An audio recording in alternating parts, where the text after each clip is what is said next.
মৰমৰ ছাত্ৰ-ছাত্ৰীসকল, তোমালোকৰ নিশ্চয় ভাল। আজি মই তোমালোকৰ পঞ্চম শ্ৰেণীৰ অংকুৰণৰ প্ৰথম পাঠ অসম আমাৰ ৰূপহী নামৰ পাঠটি অকণমান বুজাবলৈ ওলাইছোঁ। অসম আমাৰ ৰূপহী গীতটি তোমালোকে নিশ্চয় শুনিছা। এই গীতটি ডক্টৰ ভূপেন হাজৰিকাদেৱে লিখিছিল। তেখেতে নিজে কণ্ঠ নিগৰুৱা এই গীতটি প্ৰতিজন অসমীয়াৰ অতিকে প্ৰিয়। পাঠ্যপুথিত সন্নিৱিষ্ট কৰা এই গীতটিৰ উৎস ডক্টৰ দিলীপ কুমাৰ দত্ত ডাঙৰীয়াৰ ভূপেন হাজৰিকাৰ গীত আৰু জীৱনৰথ নামৰ কিতাপখন। সেই কিতাপখনৰ ১৭৭ নং পৃষ্ঠাৰ পৰা এই গীতটি লোৱা হৈছে। এতিয়া এই গীতটিৰ সাৰাংশ অৰ্থাৎ মূল কথালৈ আহিছোঁ।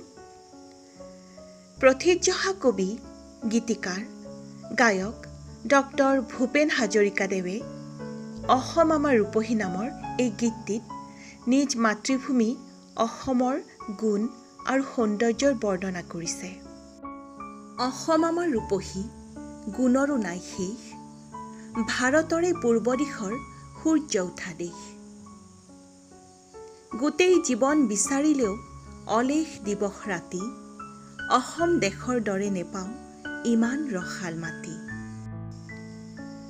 অসম এখন প্ৰাকৃতিক সৌন্দৰ্যৰে ভৰপূৰ উৰ্বৰা ৰাজ্য। গীতিকাৰ হাজৰিকাদেৱে সেইকাৰণে অসমক ৰূপহী বুলি কৈছে, লগতে ইয়াৰ গুণৰো শেষ নাই বুলি কৈ গীতটিত সুন্দৰ বৰ্ণনা কৰিছে। অসমখন ভাৰতৰ পূব দিশত অৱস্থিত। ভাৰতৰ অন্যান্য ৰাজ্যসমূহতকৈ উত্তৰ পূৰ্বাঞ্চলত সূৰ্য আগতেই উদয় হয়। সেইকাৰণে অসমক তেখেতে সূৰ্য উঠা দেশ বুলি কৈছে। অসমখনত বহুতো নদ নদী আছে। আমি জানো যে নদী উপত্যকাৰ মাটি সাৰুৱা আৰু ইয়াত খেতি বহুত ভাল হয়। সেইকাৰণেই তেখেতে দিন ৰাতি একাকাৰ কৰি বিচাৰিলেও অসমৰ দৰে সাৰুৱা মাটি ক'তো নাপায় বুলি কৈছে। চিৰ বিনন্দীয়া তোমাৰ সেউজ পৰিৱেশ, ভাৰতৰে পূৰ্ব দিশৰ সূৰ্য উঠা দেশ। অসমখনৰ সেউজীয়া পৰিৱেশ ভাৰতৰ ভিতৰতে অন্যতম। সেয়েহে ইয়াক চিৰ বিনন্দীয়া অৰ্থাৎ অতিকৈ শুৱনি বুলি কৈছে। বহাগতে আমাৰে আই মহুৰা হৈ ঘূৰে, মাঘত সোণৰ হাতেৰে লখিমী আদৰে। বহাগ বিহু, যি আমাৰ আটাইৰে আদৰৰ। এই গীতটিত গীতিকাৰে বহাগত আমাৰে আই মহুৰা হৈ ঘূৰে বুলি কৈছে। ইয়াৰ অৰ্থ এনেকুৱা যে বহাগ বিহুত সকলোৱে বিহুৱান লয়। এই বিহুৱান অসমীয়া শিপিনীসকলে নিজে তাঁতশালত বৈ আপোনসকলক উপহাৰ দিয়ে। অৰ্থাৎ মহুৰা যিমান ঘূৰে তাঁতশালৰ ব্যস্ততাও সিমান বাঢ়ে। ইয়াত শিপিনীসকলৰ ব্যস্ততাৰ লগতে মহুৰাৰ দৰে ঘূৰি ঘূৰি অসমৰ জীয়ৰী বোৱাৰীয়েও ৰঙালী বিহুটিত আপোন পাহৰা হৈ বিহু নাচে, তাকেই বুজাইছে। গীতটিত গীতিকাৰে আকৌ এঠাইত কৈছে যে মাঘত সোণৰ হাতেৰে লখিমী আদৰে। ইয়াৰ অৰ্থ এনেকুৱা যে আচলতে আঘোণত খেতিপথাৰ সোণোৱালী হৈ উপচি পৰে।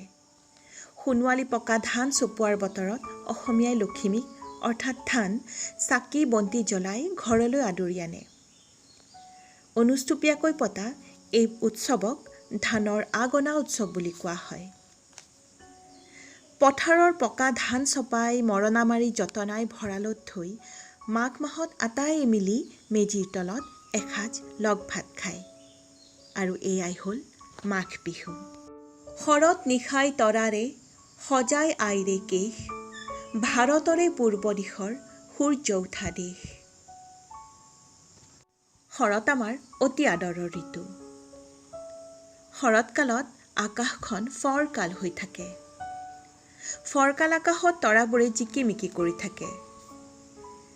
ৰাতিৰ এন্ধাৰ আকাশখনক গীতিকাৰে আই মানে মাতৃভূমি অসমৰ কেশ অৰ্থাৎ চুলিৰ লগত ৰিজাইছে আৰু তাত যেন তৰাবোৰ লাগি জিকিমিকি কৰি চুলিখিনি সজাইহে তুলিছে।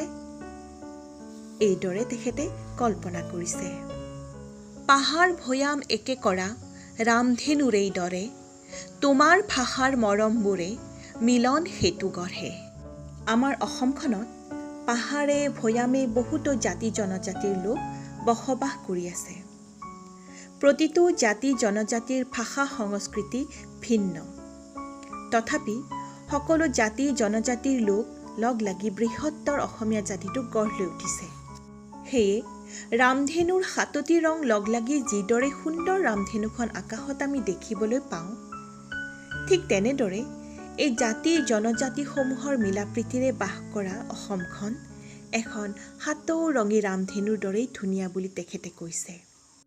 অৰ্থাৎ ৰামধেনুৰ ৭টা ৰঙে সৌন্দৰ্য সৃষ্টি কৰাৰ দৰে অসমৰ পৰ্বত ভৈয়ামৰ জাতি জনজাতিসকলৰ ভিন্ন ভাষা তথা সংস্কৃতিয়ে মানুহৰ মৰম প্ৰীতিৰ এক মিলন সেতু গঢ়া বুলি বৰ্ণনা কৰিছে।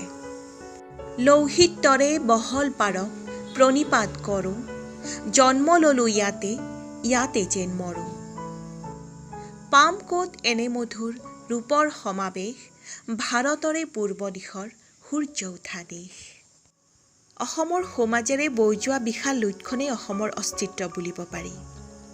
তেখেতে লুইতৰ বহল পাৰ বুলি গোটেই অসম ৰাজ্যখনকেই বুজাইছে। লুইতখন সম্পূৰ্ণ মাজেৰে বৈ যোৱা বাবে সমগ্ৰ অসমখনেই লুইতখনৰ দুটি পাৰ হৈ পৰিছে। শেষত গীতিকাৰে নিজ মাতৃভূমিক প্ৰণিপাত জনাই এই দেশতেই জন্ম লৈছে আৰু মৃত্যুও এই দেশতেই কামনা কৰিছিল। সেয়ে তেখেতৰ স্মৃতিসৌধ আজিও লুইতৰ পাৰত জিলিকি আছে। মৰমৰ ছাত্ৰ ছাত্ৰীসকল, তোমালোকে ভিডিঅ'টো ভালকৈ চাই ল'বা আৰু পাঠভিত্তিক প্ৰশ্ন উত্তৰবোৰ বিচাৰি উলিয়াবলৈ চেষ্টা কৰিবা। ইয়াৰ পিছৰ ক্লাছত মই তোমালোকক সহায় কৰিম।